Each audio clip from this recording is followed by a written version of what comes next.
welcome to the most wonderful time of the year. And of course, welcome to the December edition of our traditional Ask Julie Anything webinar. As you know, I am Mariana Nadai and I will be your host today. And I can't believe we are already hosting the last webinar of the year. Oh my God, it's December Crazy. already. Yes. I know. And today's webinar will be a general session. And what does that mean? It means that today our co-owner and formulator here with me, Julianne Lee, will answer all the questions you have about your beloved fur family. So you know how it works. Don't be shy and ask Julie anything.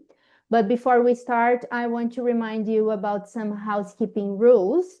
Please switch your chat to everyone so we can all join in the conversations. Use the Q&A box below to ask your questions.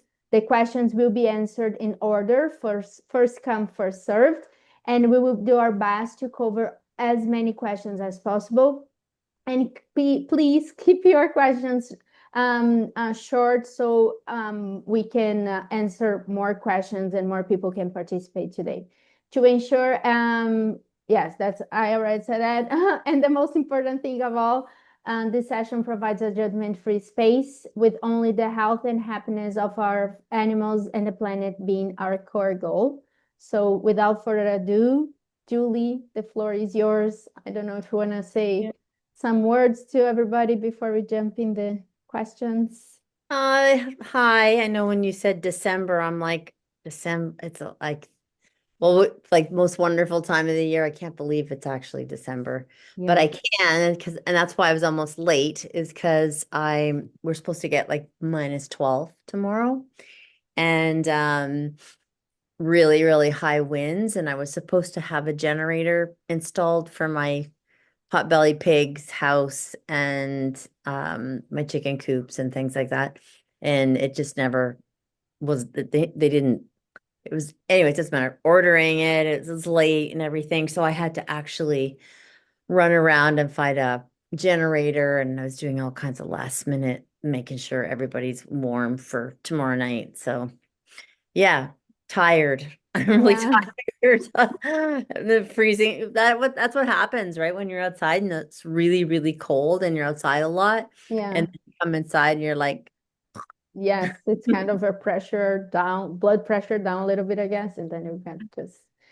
Okay, so let's dive in the questions, I guess. yeah. That. Let's start with Kathy with a one God. question with two parts. Yeah, we're starting good today. Okay. Hi, Julie. I'm seeking guidance on tempering omeprazole for my dog Astro, 4-year-old, 43 pounds whippet mix rescued from the Dominican Republic. His GI issues started a little over a year ago. Ultrasound March 2025 showed mild gastritis plus mild chronic enteropathy, and blood work on April 25 showed very low folate with normal high cobalamin. Don't know if I said it correctly. In June, it sounded like classic SIBO, and your recommendations helped him a lot. Since then, we have learned his symptoms are driven mainly by meals timing, stress, and motility. He's anxious with long-standing stool release inhibition, not constipation, which worsened as his GI issues progressed. BMs are now every 36 for 48 hours improvement. Warm food, water, adaptive color, walking first on waking and feeding every 2 hours all help. Based on this consistent pattern, we shift his working diagnosis to functional biliary reflux with mild chronic gastritis and timing-sensitive motility rather than acid GERD classic IBD. He eats a cooked single protein lamb diet. Part 2. He eats a cooked single protein lamb diet. He can tolerate gut soot as you suspected, so I prepared a homemade version to replace the probiotic with soy and tea. For the last month, he has taken a double dose split throughout the day. He also takes liver tonic, phytosynergy, gut seal, and CBD oil. He has been on omeprazole 10 milligrams daily since March, with 2 failed taper attempts early summer and early fall, all with rebound discomfort. He is now more stable than during those attempts, and I feel he may be approaching a point where a carefully guided taper could be possible. I also wonder if omeprazole may now be part of the ongoing problem. My question: what holistic strategy do you recommend to safely taper a biliary reflux dog off long-term omeprazole taper schedule, step it down versus skip day supports, and when the pause versus continue? Thank you very much. I'm just reading the last part. So step down versus skip a day support. Okay. So I have a lot of questions. I wonder if she can get on. I don't know because there's a lot of questions. I have a lot of questions. Okay, let me just open the chat so I can talk to her.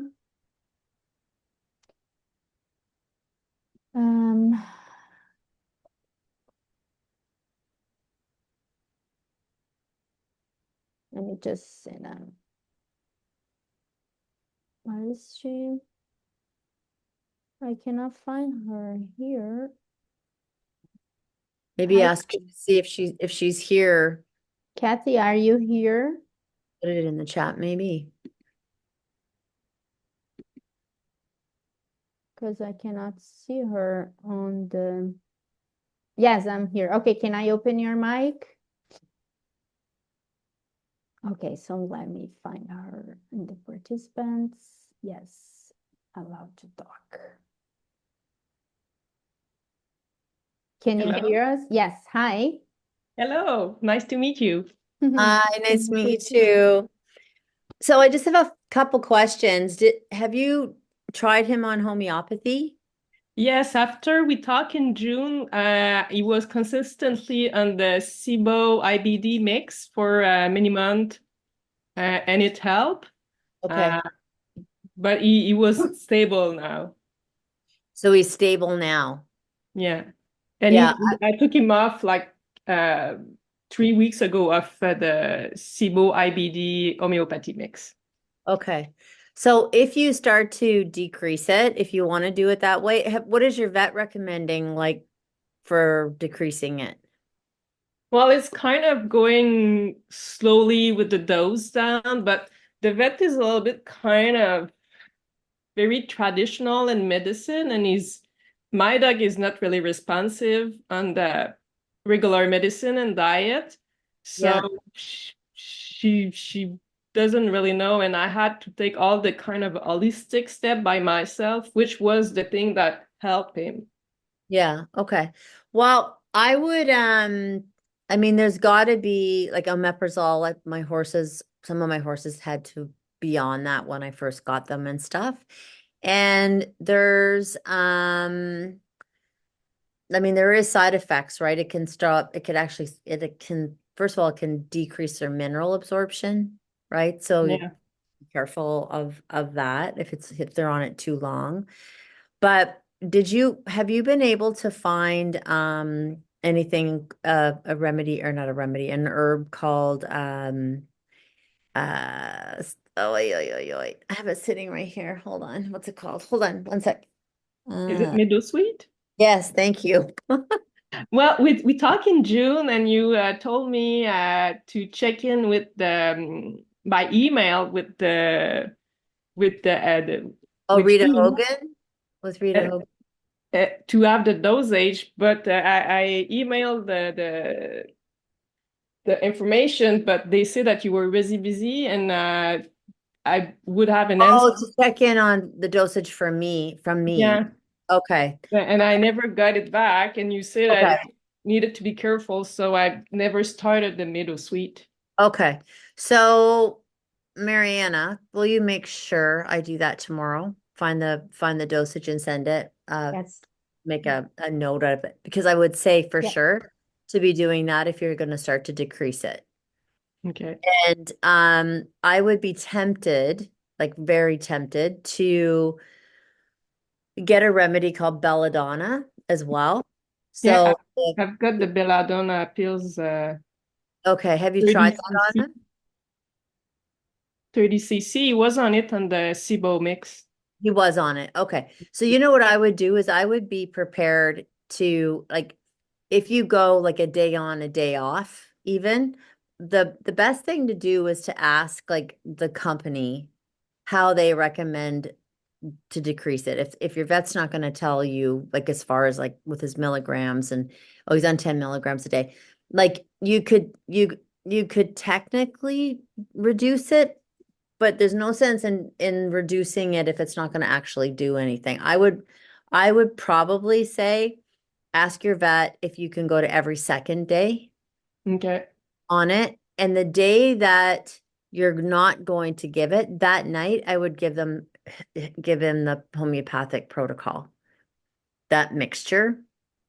So Would you that give him the full mixture of IBD, SIBO, or just the belladonna? no, everything again, if it helped. Because he may need that on board when you're starting to decrease it. It's just sort of like a safety net a little bit. And if you see that he's absolutely fine, then what you can do is then the next time you go to decrease it, don't give it to him. And then you'll see. You Okay. should be able to see what happens. And it's really like playing it by ear, right? Like if you're I really wish that he could take gut soothe. Well, Because I did kind of reverse engineer the gut suit recipe because the problem was the probiotic. So right. kind of until you do a gut suit SIBO version, Yeah, uh, I know. Yeah, I know it's true. We well, are the only thing I wasn't able to find is the aloes, but everything else, I think I've got the dosage appropriately, and it's oh got good. the 2 teaspoons a day, and it really helped. And I Yeah, use the soil and sea instead as a probiotic. that's perfect. So make sure you keep doing that. That's for sure. But I'd ask your vet if you can go to every second day. And like I said, the night before you skip the day, give him the dose at bedtime. And then I would give it again in the morning and then probably at dinner time again. And Okay. the next day, if you're going to give him a omeprazole, then don't give it, Okay. so you're trying to like I said, have a safety net. And then what I would do is if my preference would be to be like, okay, then skip 2 days, Okay. right? But just triple check with your vet and see what they think, even though I mean, if they're conventional, they should really be able to help you. Like, really dig into to decreasing it or weaning him off of it. And what did you do last time when you said it failed, the taper failed? Well, I was able to get him from 10 milligram to 5. Okay. And then after, it was good for 3 weeks. And Okay. then it started to kind of show digestion and comfort, moaning, sighting, moving less well. So I saw also an osteopathic acupuncture vet once a month. And Yeah. when she saw him, she recommended like go back to 10 milligram, and it make a big difference when we went Yeah. up. So, Yeah. So maybe you could talk to that vet, the yeah, acupuncture vet. They might help you like yeah. Well, it's kind of she recommended kind of reducing the dosage and then slowly wean him off. But yeah, he was started in March because he was vomiting, but now his case has changed, but he seems to be very dependent on the omeprazole, which I don't think helped. yeah. Yeah. And he's how old? 4? Did you how Or old? 4. or Hmm. Well, maybe what you might want to do is give Andrea a call, my friend that's the homeopath, because maybe when you're talking about like stress, belladonna is really good for slow motility, like like motility that like a gut motility. well, the stool is there. He just doesn't want to release it. Hmm. He Like just the stool is there after eight hours. He's ready. it's ready to go, but you need to have the perfect spot, feel very safe, feel very relaxed, no poop pressure to let it go. Okay. There's probably a rubric for that. Like I think that I don't know, it's not an anacardium. There's an actual remedy for, not wanting to use the bathroom in public, having anxiety around that. I can't remember which one it is. I'm thinking it might be anacardium, but I'm not positive. Uh, you could reach out to Andrea, and because what I'm thinking is maybe he needs a constitutional remedy. Maybe. I'm not familiar with Andrea. How can I find her? They can will you guys put it in the chat, please? And she's in Vancouver, and Okay. he might really, yeah, he might really need in the meantime, till you can talk to her, do you have aconite? Yes, I have a connect. And are you giving that, were you giving that in the combination? Yeah, I was in the combination, the 200K. Okay. What you might want to do is, I wonder if you should do like aconite, just aconite, and do it on a daily basis to just to decrease some of his fear or have you tried CBD oil? He's on CBD oil. Yes, okay. So you're trying a lot. So like Nat, you'd have to ask Andrea, like with his, I mean, I can't do his case now, that's for sure. But remedies like Nat Mure and silica and I think anacardium. And there's a few remedies that are very, very, they don't want to go to the bathroom. Yeah. Right. And if they do, it has to be like you said, the perfect spot. So I would reach out to her to look for a constitutional one for him. And also for now, if you're going to start to decrease this, I would be giving him, like I said, it find out from your vet if it's okay to go to every second day and then just do it like I was saying. Okay. That's what I would do. And his diet, is it always lamb? I did the Nutri-Scan in late August, and I switched from beef to lamb. Yeah. He cannot stand the veggies and the carb, and he's got a little bit of. I was able to add the calcium supplement. It's not that it's still microdose and magnesium, and I integrated recently the vitamin E and D. He's very, very sensitive to any addition or change. Yeah. Hmm. Have you tried a really obscure, like, you know, kangaroo or anything like that? Not yet. He did respond really well to lamb and to eat. So all these meals are eaten, and I even need to eat his water bowl. Okay. All right. Well, just like don't rock the boat. Like don't change his protein right now if you're going to start to decrease the omeprazole, that's for sure. You want to leave everything exactly like you're doing it. But I would look at like if you can get him down and get him balanced, I would look at changing his protein too or increase or mixing his protein up a little bit so that he doesn't become sensitive or allergic to just the one thing. Yeah. Yeah. Okay. All right. Thank you. Thank you for your time. You're welcome. Thank you, Kathy. Okay, the next question here. Let me open the Q&A again. Okay, it's from Korth Yeah. family. Neck eye drops for cataract or cloudy eyes. Research and studies in past 2 years are indicating hopeful therapy for reduction and or reversal. Something about it being an antioxidant that penetrates the cornea. Found 3 brands online with quite a few reviews and photos from pet parents, but I'm hesitant to consider putting anything in my dog's eyes, even if thousands of others claim it helps. Can you advise or perhaps look into for us sometime? Yeah, I can look into it for you, for sure. It makes sense. I have heard of it for sure. I have heard of it. You just make sure that whatever brand that you use, they're using sterile, like make sure that it's sterile. The drops are sterile. 100% make sure that you're storing it, not touching the end. My favorite eye drops were I know it was not great. Well, I shouldn't say that because it was so tiny. It was probably less plastic than a whole container. But they were in where you would break open the tubes and you use it. They were amazing. They were amazing. Sorry. They were incredible.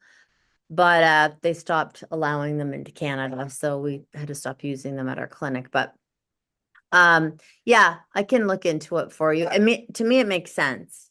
It makes total sense, but I don't know. Thank you.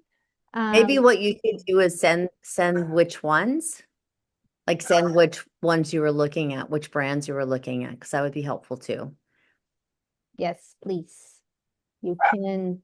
Okay. I can text my email for you, Cordy, and then you can send me. Lizzie's asking, hi, I have a 5-month-old kitten that has only been fed raw food. When I first got her about a month ago, she was pooping good-sized poop once a day. Now they are very small and not as frequent. I had her on Viva Raw that has some things added in it, but recently switched her to today's ground turkey with bone. I also give her added hearts, lamb, salmon, and sometimes hare today's rabbit for variety. I'm worried about her getting too much bone and compromising her kidneys. She does urinate a good amount of times daily. It has been stressful trying to balance the ratios. I read different views on adding supplements and it's all very confusing. Any thoughts appreciated? Well, the first thing I thought before I read farther down is that maybe rabbit is really bony and so is turkey. So you might be giving her, even with adding like heart and lamb and salmon, because salmon has a lot of bone in it too if it's ground salmon. I'm wondering if you are giving too much bone and it's causing her to get basically bunged up, like constipated with too much because it'll turn into calcium, right? So, or like a calcified material in their bone, in their poop. So I would look at doing, just to see if it helps, I would look at doing maybe rabbit, or even just for a little while, take her off of the really bony stuff and give her beef and maybe salmon, just for even for like a couple of weeks and see if it changes. And if it does change, there's your answer that she's getting too much bone. And then if she is getting too much bone, then you need to switch it up. So maybe like a day beef, a day hare, the next day beef, or find one that's got a lot less bone in it and do it every second day. Red Dog Blue Cat has a couple that don't have any bone in them. And what you can do is you can go like a bone day and then a not bone day and then a bone day and then a not bone day. You might want to try that. But I would also recommend trying the Felix Flora that we have, because it will help to inoculate like proper feline bacteria and maybe her gut's not being able to break the bone down, or breaks it down too much, right? She might be absorbing too much of the calcium. So in any case, I would try less bone for sure in her food, and then you can see. And then I would also try, says she's on love bugs. Yeah, I would definitely try the Felix Flora on her though, because that's the specific feline species. Thank you, Julie. Andrea is asking, I started scent work with my girl, not knowing that essential oils, likely adulterated, would be involved. She loves it, but I'm particularly concerned about two of the oils used, birch and clove. Clove, I don't know. The Clove. other clove. The others are anise and cedar. During practice, dogs get their noses very close to the EO. I'm particularly concerned about the birch oil because I know it should not be used with pregnant or nursing dogs and dogs with epilepsy. My adopted girl is a very early spay at 8 weeks old. Could birch affect her adversely? Should I discontinue or use kidney liver support perhaps to clear her system?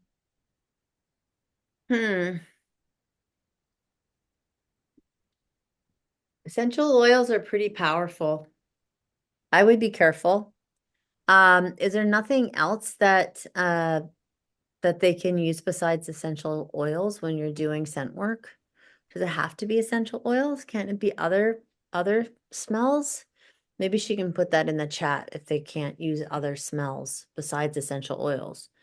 Because essential is not just toxic, but they also have different emotional responses, right? So essential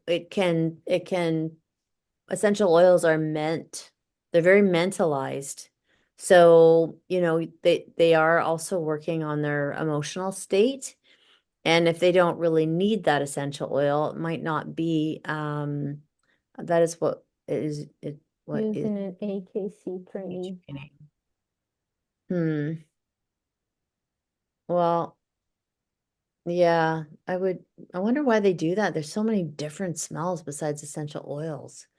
But yeah, I would be careful. And if you are worried, then there would be two things that I would see the smell it affects the kidneys and stuff differently. Like different oils affect the pathways different. So if you were going to do that, like continue to do it, then I would probably be giving more like an energetic detoxification. So you could do phytophthora for sure because of the humic and fulvic acid in it. And then you could do like support with phosphorus and nux vomica, because then you're kind of working with similar energies rather than crude substance. That would be my suggestion.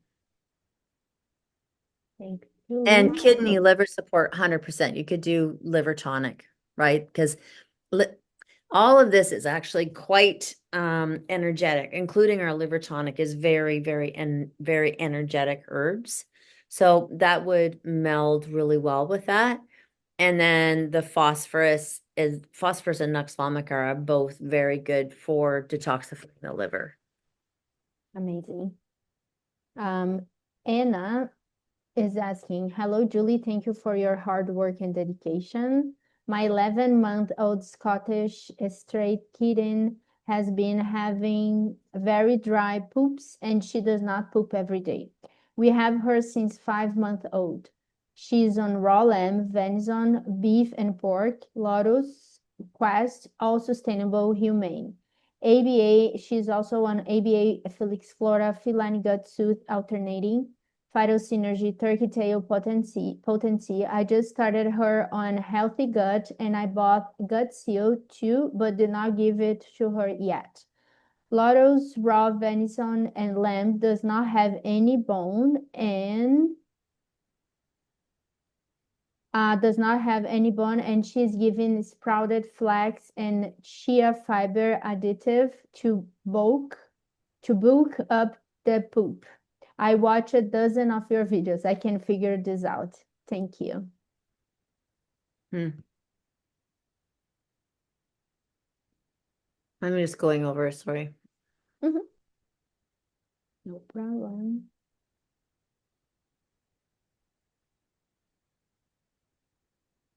That's interesting. If it doesn't have bone in it at all, and she's getting it, I wonder if that's. Maybe she had put in the chat. What did you ever give her anything with bone? And when you did that, was she super constipated?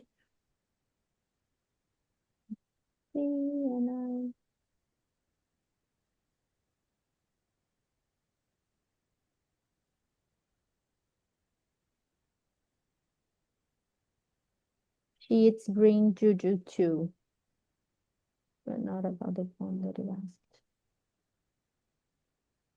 She asked, and then, well, oh yeah, she eats green juju too. Yeah. Hmm. Quest has non Isn't it? bone, I guess. That's Yeah. really, really interesting that she's constipated. When did she start getting constipated? And while you're typing when she got constipated, the scent work, you would give Nux 30 and Phosphorus 30 after she does the scent work, just when she's doing the scent work. I would just do a single dose. She said that she's been like that since she bought her. Hmm. That is interesting. I wonder if she's not drinking enough or she's not absorbing her water enough. Um, or maybe she's not getting enough, like you're putting fiber in, but the fiber that you're using is, where is it She again? drinks milk, goat. Goat milk. Yeah. It's good. I'm just Also looking. broth. So she's drinking lots, it seems, and pea's good.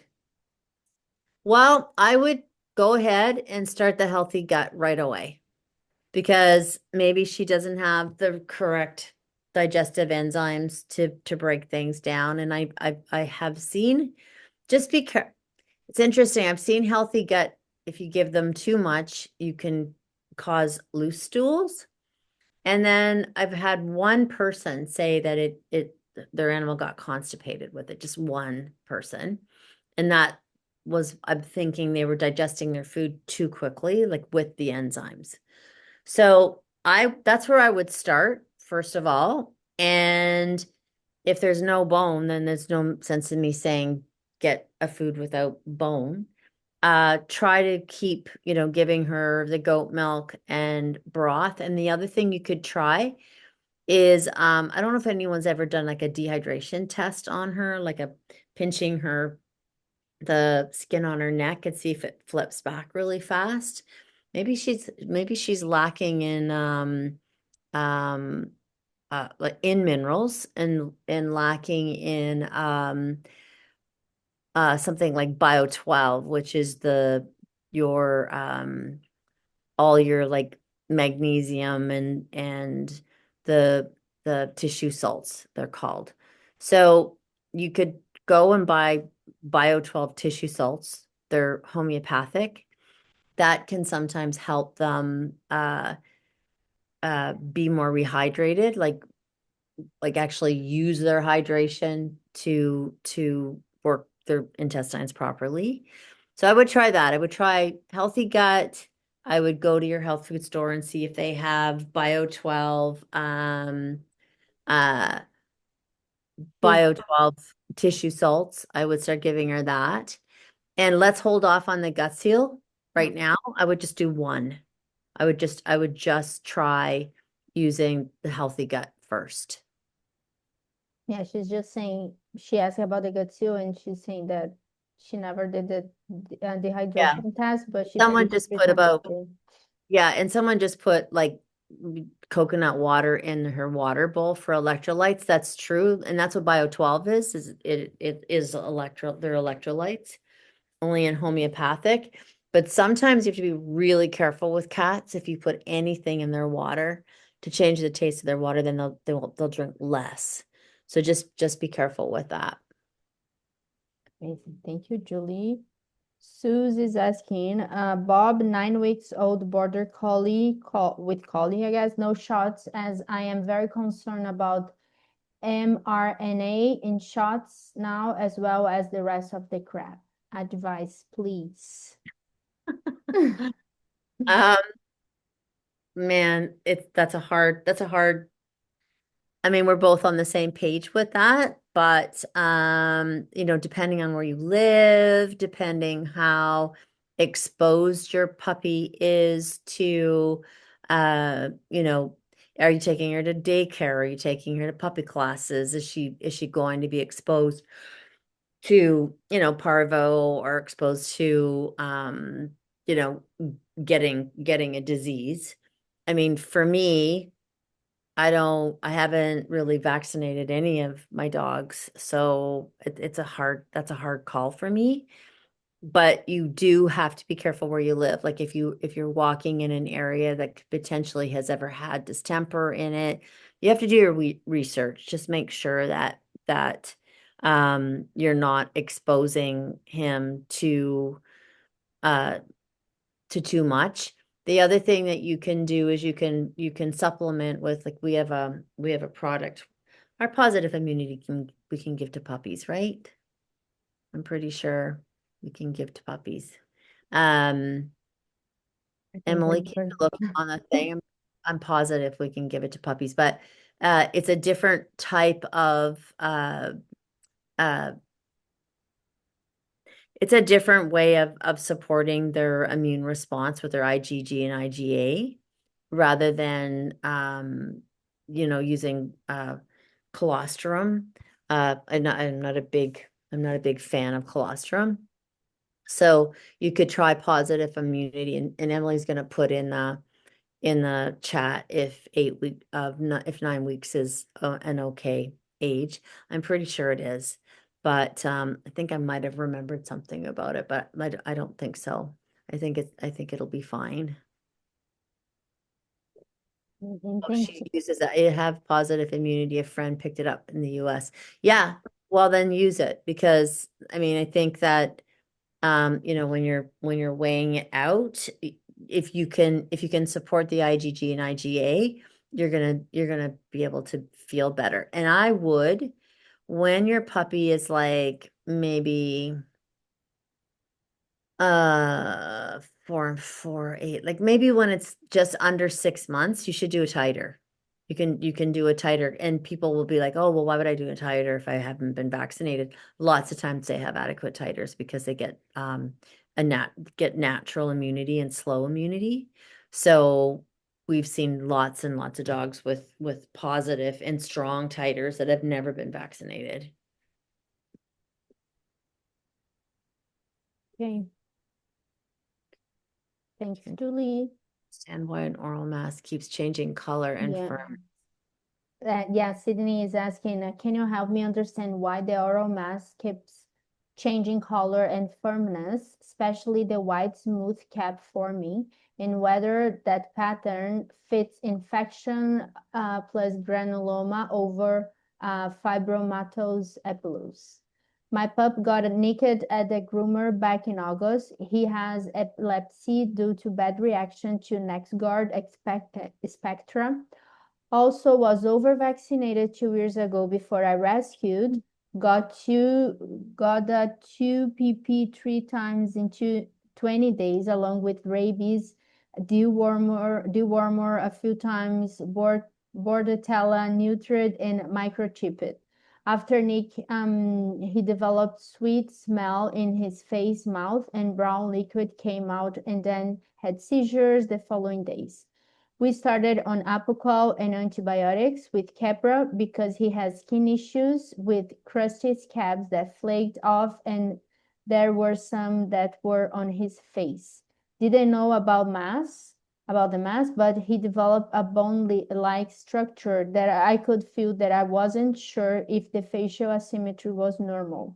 We discovered the mass later in September when he was drooling more and had blood and would shake more that month too.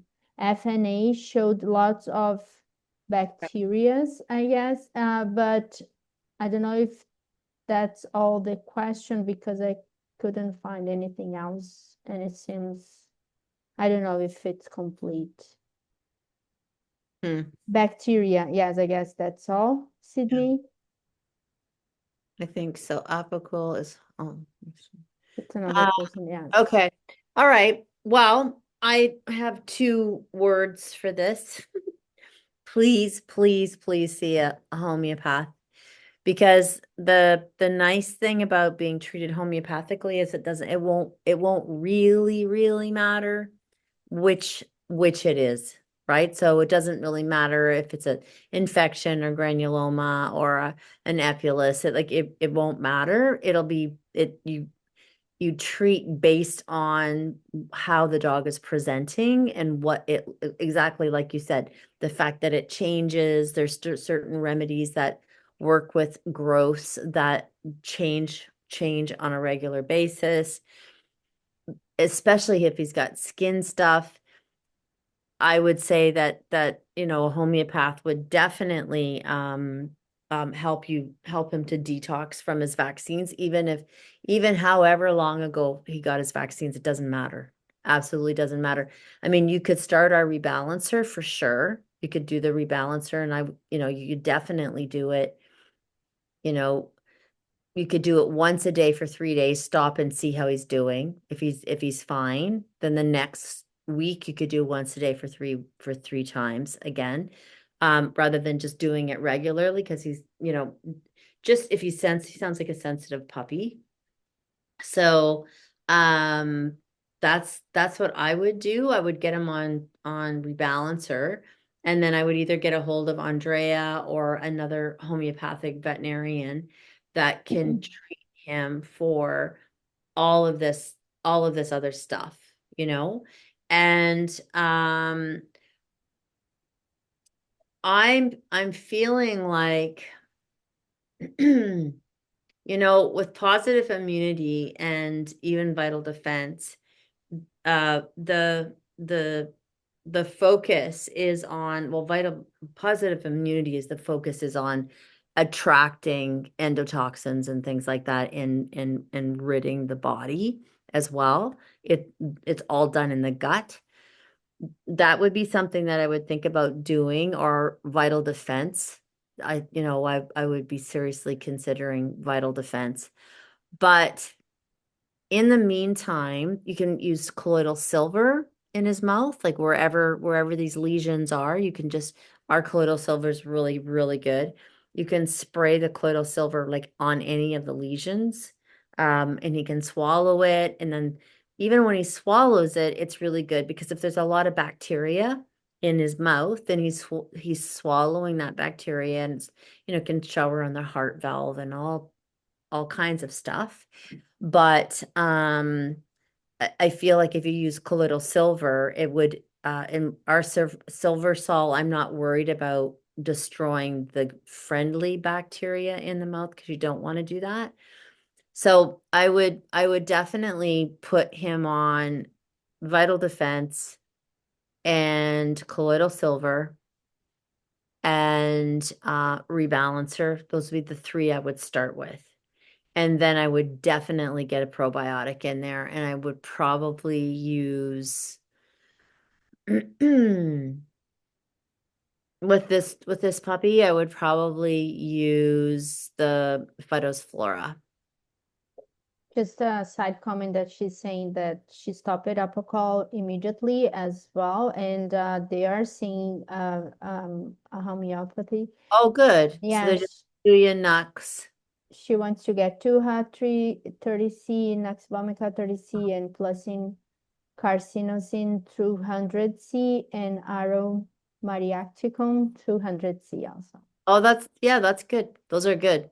Those are good remedies. So on top of that, I would be spraying his mouth for sure with colloidal silver. I would get him on vital defense and Phytophthora. Start with those. And the only thing missing in there is silica. But there's probably maybe a reason why they don't want to have silica, but you don't need to do rebalancer if you're doing those remedies. So then just do the colloidal silver, the vital defense, and see how it goes just on those 2. And then if you want, and Phytophthora, colloidal silver, hang out with that for a little bit. And then after a few weeks, I would add liver tonic to that. Okay. Thank you, Julie. Christina is asking here, need a little help. I have a 6-year-old golden retriever who has had allergies, yeast issues since she was a pup. I took her off Origin, and she is now eating Ziwi air dried only, which has helped a lot.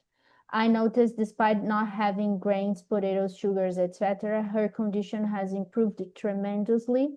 But if I gave her one sweet potato treat, loads of sugar, or a weekend pup cup, we would up back in the vet's office a week later for a cytopoint shot because she's chewing her paws till they bleed.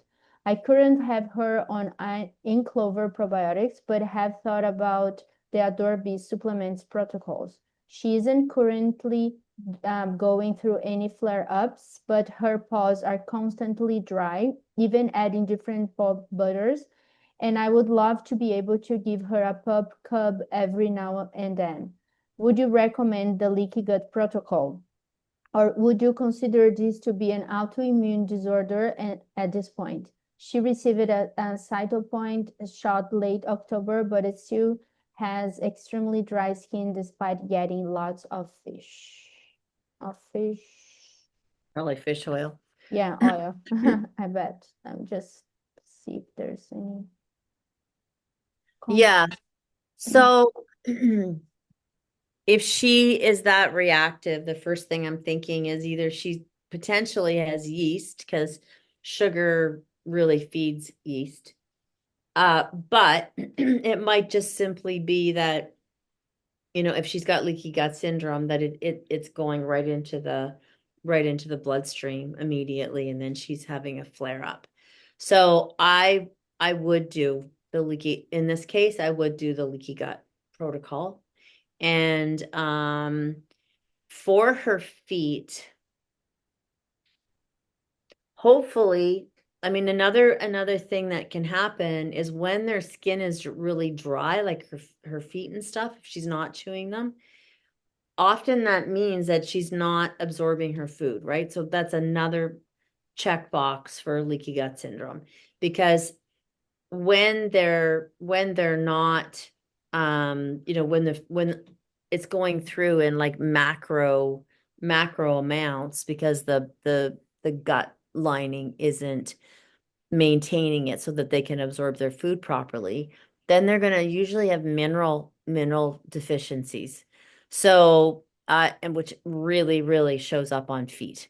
So I would feet and skin. So I would do the leaky gut protocol, but I would also add, I would do the leaky gut protocol for like maybe 3 weeks. Everything's going well, then I would get phytoplankton. I would get phytosynergy and add phytosynergy because of the amount of minerals and stuff in it. It's really amazing. And it doesn't need to be absorbed through the gut. It actually absorbs in the mucous membranes of their mouth. So even if they do have leaky gut, that they're going, that's the amazing thing about phytoplankton, is that, you can use it for animals that have really bad gut stuff, because that they're getting the benefits from it. Amazing. Thank you, Julie. Amy is asking, I have heard that that wet tear stained eyes are caused by a gut imbalance and or yeast. Is that true? How can you tell if your dog has yeast? Is there a good solution for tear stains? Yeah, I mean, I would, there's lots of different reasons for tear stains. I mean, sometimes it is a tear duct, sometimes it's the way they're built, but usually it's, not usually, often you can really reduce that by the proper diet and the proper, like, especially gut health. So I would be looking at really, high quality probiotics. I would be looking at making sure her food is really clean, like as clean as you can possibly get it. And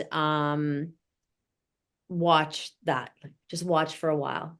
So, you could use our Phytosflora, our Soiler C, or our Wolf, or you can actually rotate all three.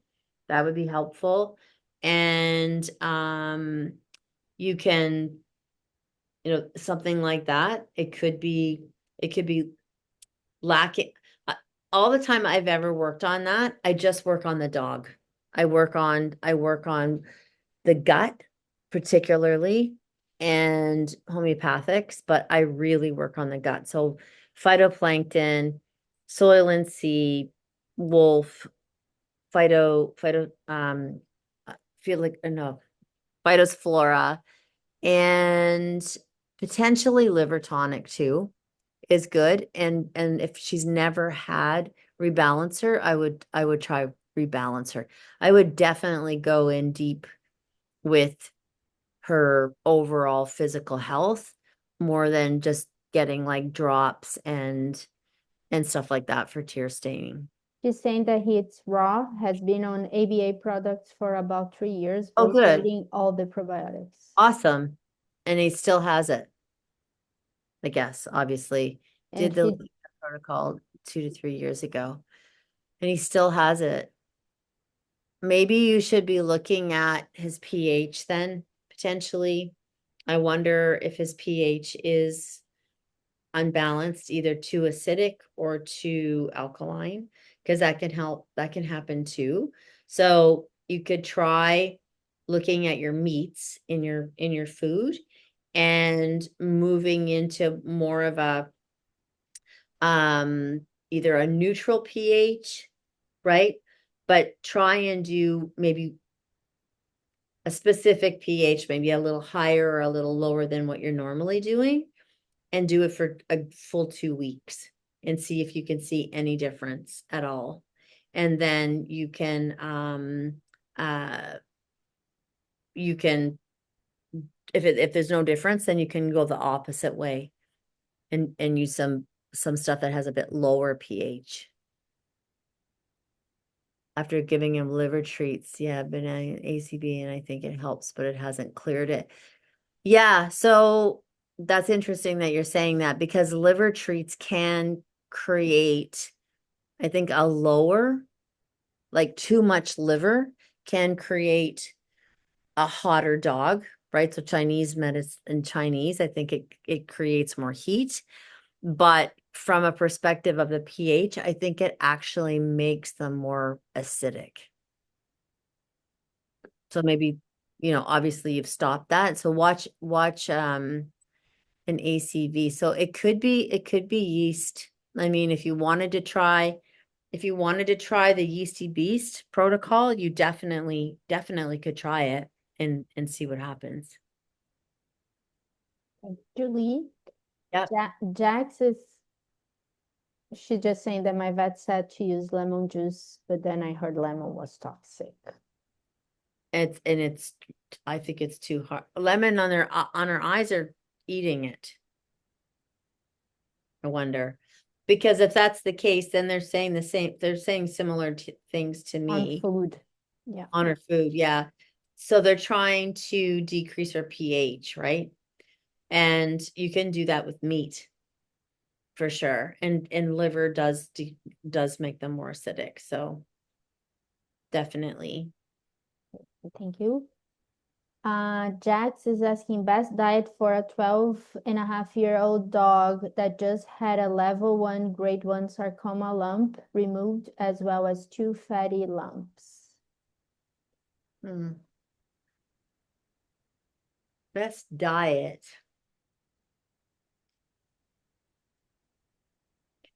Well, depends on what your philosophy is about diets. But for me, if he's on raw, I would be, majorly giving him a really good raw diet. But when you're thinking of fatty lumps, and I think of toxicity, so try and make sure that you can, if you can, find ethically sourced meat, because it has less cortisol, which reverts into cholesterol, right, for the fatty lumps and things. And also it creates inflammation. So if it's a grade 1 sarcoma, you want to start decreasing it, right? So from a food perspective, I would be feeding a raw food diet, a high quality raw food diet. and find whatever diet you can that has ethically raised meats. That'd be the first thing I would say for diet. But I would definitely be giving this dog Vital Defense for sure. Vital Defense. And probiotic wise, probably the wolf, I would say. And liver tonic is really good for supporting, like especially for the fatty lumps. And as far as sarcomas go, like from our perspective in our line of stuff, it would be Vital Defense. But again, you could talk to Andrea Ring, and she could help prescribe a remedy specifically for sarcomas based on what's going on with your dog. Thank you. Robin is asking, my then 7-year-old GSD mix had undiagnosed leaky gut when I adopted her 2 years ago. She's on a good diet now and has been on L-glutamine for a year plus. Most of her GI problems have resolved. Should she stay on L-glutamine, and if so, for how long? Thanks so much for what you do. Good. It's not good diet now. Has been on L-glutamine for a year. See, I like using L-glutamine with other stuff like marshmallow root and slippery elm, things like that are in our gut soothe. So definitely, if she's got leaky gut, if you really thought that she had leaky gut, I would put her on the leaky gut protocol.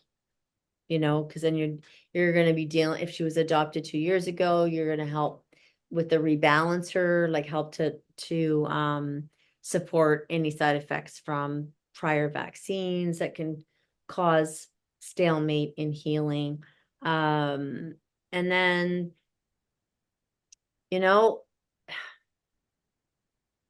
depends on how the easiest way to figure that out is to start to decrease it and see if any of her symptoms come back. But before I did that, before I would do something like that, I really think that I would, the protocol is created because when the gut heals, often it'll heal scarred, right? So the guts heal, like the homeopathic remedy in that helps that when it's healing, or even if it has healed and it's healed with a thickened gut, it helps to break down that thickening so that they don't have chronic problems from the thickening after that, which can happen. Muted. Thank you. Ju is asking, my 5-year male GSD has discoid lupus and panus. He's due for vaccinations mid-December. What should I give prior or following vaccinations to minimize DLE symptoms? Is there something that I can replace his tetracycline niamicid prescription when his symptoms flare? He's finishing his ECB's protocol in 3 days. Well, the first thing I have to ask is, do you absolutely have to get the vaccine? And I'm probably imagining the answer would be yes. If there's any way to get around it, like any way at all to get around it, I would, for sure, because definitely vaccines are going to exacerbate any kind of autoimmune situation. Tetra, he's finishing a UCB's protocol. The rebalancer, if you absolutely have to vaccinate this dog, I would be giving rebalancer, and the next day I would give rebalancer and the go-to 3 times a day for a week, even to try and derail some of the issues that you're gonna potentially see with it. And when they have a flare, again, if a homeopath was working with this dog or treating this dog, they would really address that specific disease, right? That specific problem. So I would definitely recommend doing, working with a homeopath for sure. And, chronic disease, autoimmune disease, vital defense is really good.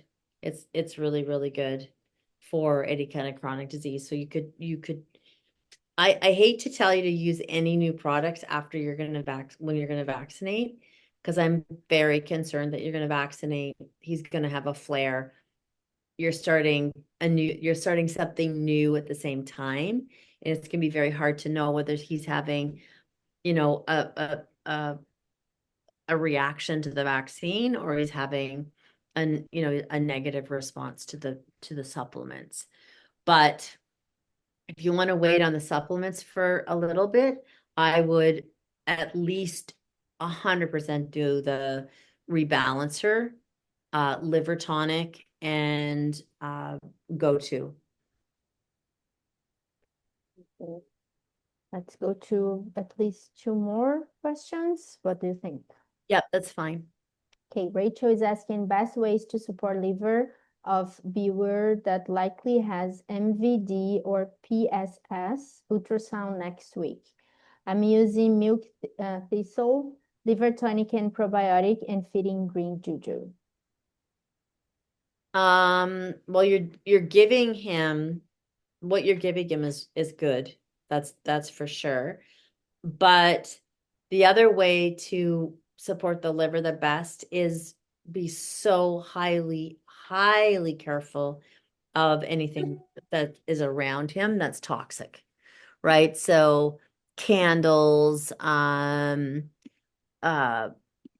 candles or cleaning stuff, your own cream that's on your body, if he's licking your body, any kind of medication, and definitely food, right? You would want to try and reduce glyphosates and pesticides and anything that the liver has to work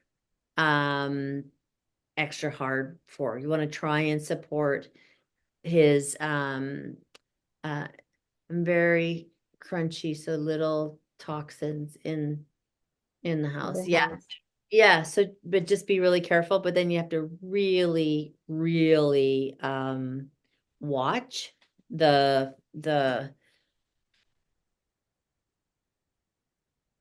stuff that's in your food, right? Like I said, like glyphosates and pesticides and insecticides, things like that. The cleanest food you can possibly find. Thank you. Kimberly is asking, my 3-year-old miniature poodle is not vaccinated, no toxic meds, etc., and I cook her food. She has bouts of vomiting most of the time, and it is early in the morning and digested food, Billy, but occasionally it is undigested food. I do give her a healthy snack before bedtime to avoid the Billy vomiting, and it works the majority of the time. But sometimes she will avoid eating and drinking water for either half a day or close to a full day after one of these bouts. What supplement can I give her daily and what time of the day to avoid these bouts of vomiting? She does not have loose stools. So, if somebody can share with her you're okay. Sorry. If someone could share with her the protocol for like the GERD protocol, the homeopathic GERD protocol would be really helpful. Because that is what I would recommend, is the homeopathic GERD. And Hazel, come on. And gut soothe, definitely gut soothe, liver tonic. Gut soothe, liver tonic, and that homeopathic protocol is what I would be recommending. Okay. Okay. I just have one fast question, I guess. Because it's here, Tara. It's actually in the chat, but I guess it's for those who don't know this. Any reason you don't like colostrum? Because you mentioned before, and then I guess maybe we can talk just a little bit before we end the webinar. Yeah, I mean, I don't like to discount anything, anybody, any products, but colostrum is something that is supposed to puppies, babies, um, kittens, doesn't matter, foals. The body only produces it for a very short period of time, the mother's milk. And then after that, it's supposed to stop. So giving the body something that isn't natural for especially like a cat or a dog or a carnivore or a horse, they're not, they wouldn't be getting colostrum on a daily basis, right? So I started looking at it. I also don't like the ethical piece of colostrum. There's lots of companies that are trying to be much more ethical, so kudos on them. But in general, the dairy industry, especially for things like colostrum, in certain farms aren't very ethical. But what when I found positive immunity, what blew me away about this bovine, it's bovine serum, right? And it's got more IgG, IgA than colostrum does. And to me, that made the most sense because that meant to me it's much more species specific, right? Like if we talk about species specific diets and we talk about, raw diets and we talk about species specific probiotics and, species oriented training and lifestyles and things like that, having this serum that helps to support their immune system is much more, for me, much more geared to dogs and cats because that is how they would be eating in the wild. So, and when an animal of prey is taken down or eaten, or a cat eats an entire mouse, the amount of blood in that is huge. So even when we're doing raw diets, we're not giving the amount of blood that's even close to what it would be like if they ate an animal, right? If they killed and ate an animal. So I just was very excited about it when I found it. And I feel it's much more geared to a dog and cat's IgA and IgG. And I just don't feel like anything should be taking colostrum every day. Our bodies are built to have it for a short period of time and then build that immunity. Bovine serum. Okay. Yes, Or that's just it. ask, what is the serum called? Oh, Blood. And how we get it, it's really ethical. It's actually from grass-fed beef in Australia, no, New New Zealand. Zealand, yeah. Yeah, and so the meat goes to the food market, mostly human food, and then the blood is collected rather than throwing it out. So it's incredibly environmentally supportive, but I think a very big missing key in our feeding and how carnivores develop immunity. Thank you for explaining. So guys, it's getting late for us. It's past 9 for me and Julie here in the Atlantic. So I'm wrapping up the webinar today. We still have some questions to be answered. We answered lots of the questions, but we still have some here, and I understand how frustrated this can be. So for those who didn't get their question answered today, please join. You can join our community on Facebook. The door Collective. You can post your question there, and our team will be glad to help. There's always someone from our team they're answering some questions, and the whole community, it's also very supportive, and they also they are always willing to help. You can also send us an email to our amazing customer service team. The email is questions@adorbeast.com. And that's it. I would like to thank everyone who joined us today, and you, Julie, for your time and sharing all the knowledge with us. And Hazel, too, thank you for participating in today's webinar. I don't know, do you have any final words for us today? No, just, it can be a busy, busy time of year. And, just don't forget about your pups and make sure that they're still getting, their walks and their attention, because it can be easy to get sucked into the shopping and the parties and the everything. And thank you everybody for always showing up, and for all your support and all the love that sorry, honey, all the love that you give to your beloved, adored creatures. And have a safe and wonderful holiday, and we'll see you I can't believe I'm going to say 2026. It's like, wow. Yeah. Thank you, Julie. I wish you all a great night, and remember to subscribe to our newsletter. You can sign up on our website to get all the info about Adore Beast, our promos, new blog postings, and also the future Ask Julie Anything sessions for 2026, as Julie mentioned. Oh my God.